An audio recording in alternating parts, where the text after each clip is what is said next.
Alright, so I'm going to make two videos for you. One to go over topology and UV layout, and then the other one to take a quick look at Substance Painter, just to provide quick basic overviews and refreshers. So, okay, so we're going to retopologize this. So I have this mountain that I made over in Houdini, and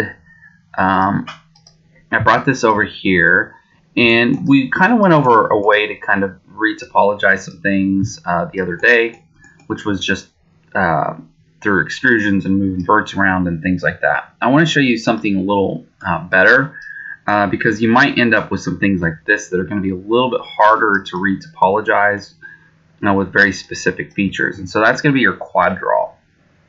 So let's go over here to the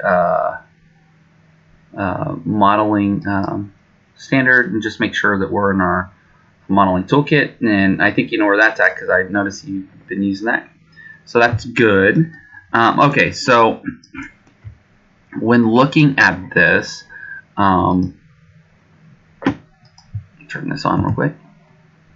Okay, so you can see I've already done some retopology work already. So what we're going to do, let me just save all this. Okay, so what we're going to do, first thing is, whenever you want to do retopology work, so this mountain we want to make live, and so anything we move will snap to it. And so I have this little magnet up here, and when I click on that, it takes us into a retopology view already, just by making this live. So now everything will snap to it. And so here you can see just some of the topo that I made. Okay, so let me delete this and show you how quad draw works. So quad draw is really nice. Just making sure that that's on. We can just click and start making some points. And so as you notice here, I'm going over these ridges because these are very specific features, and so I can start to get the flow of my topology the way I want it. Okay, so when we're making quads, that's going to be 4 faces, right? So if I draw right there, well, there's, or not 4 faces, 4 points to make a face.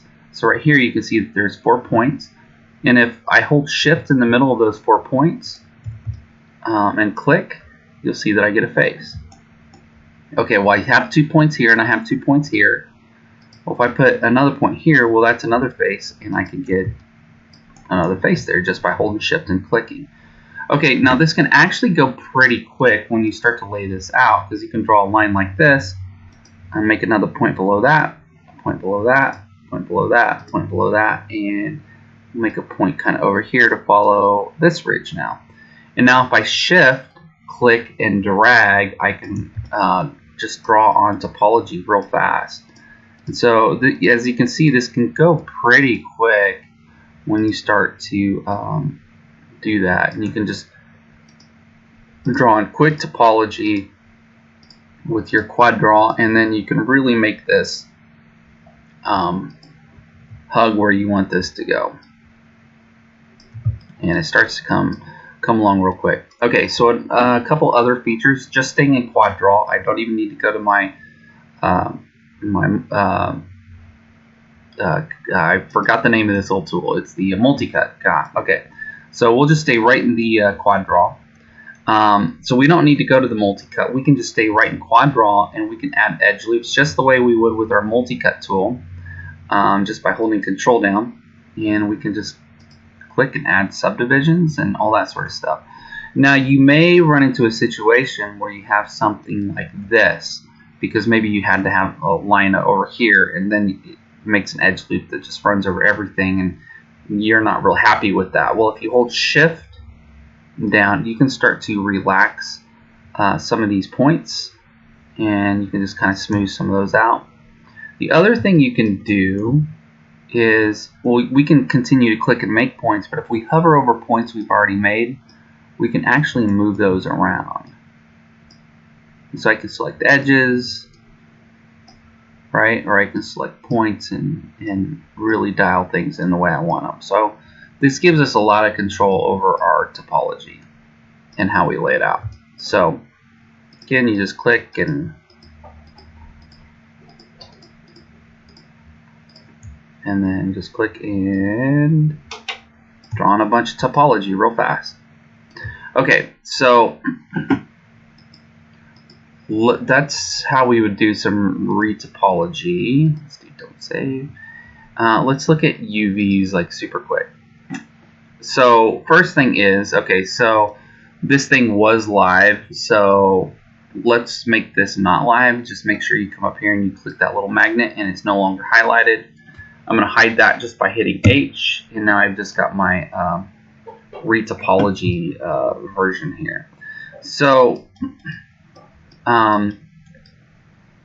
let's look at UVs. So if we come up here to the modeling workspace, we can just go down to our UV editing, and I already made UVs for this, but I'll just do it again. So if we come in here and we come up here to the top, we just go to UV, and let's just do a planar. And so if I project a planar on there, I'll get something like that. So I basically got some UVs in there without any cuts or anything on that, and that's great. So let's come in here and let's get some edge loops going.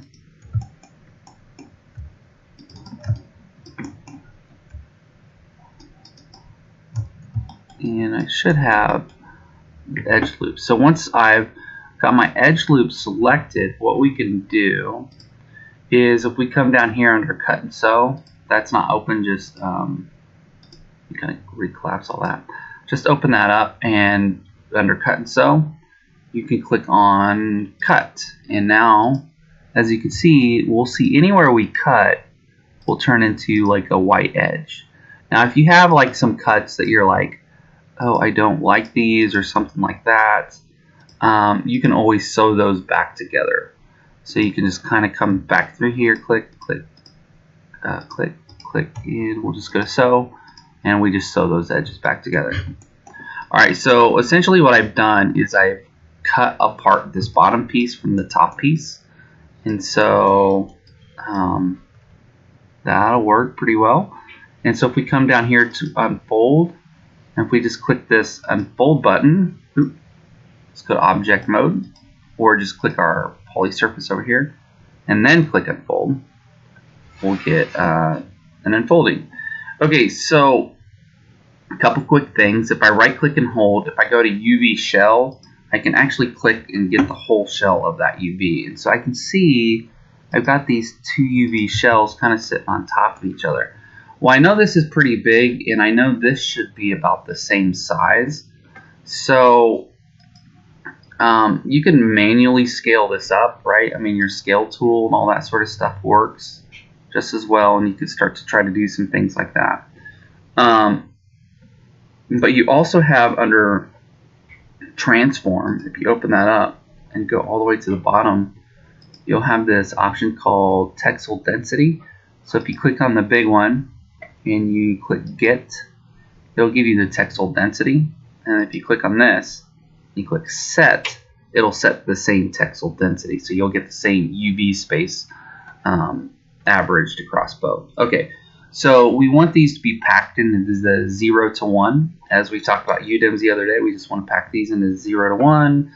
So that's where we'll scroll all the way down to the bottom, and we'll go to layout. And when we click this layout button, it's going to pack that 0 to 1 space with our UV shells. So if I click layout, let's go back to object mode and click layout. It's going to repack our guys. And you can see our texel density got off a little bit again. So if I right click and go to UV shell again, I can come back up here to get, click on that, click set, all that sort of stuff. I'm not too super worried about the bottom because I'm never going to look at the bottom. So, I mean, I may actually ignore that a lot, but I mean, this is a good thing to know as you're cutting things up. You want them to have the same texel density. Okay, so right now, all these transform or rotation and scale tools, they still work over here. I don't want these UV shells to be overlapping. So I'm just going to move these over, Just remember, you want to stay inside of this 0 to 1, which we are, so we're not going outside of this little box.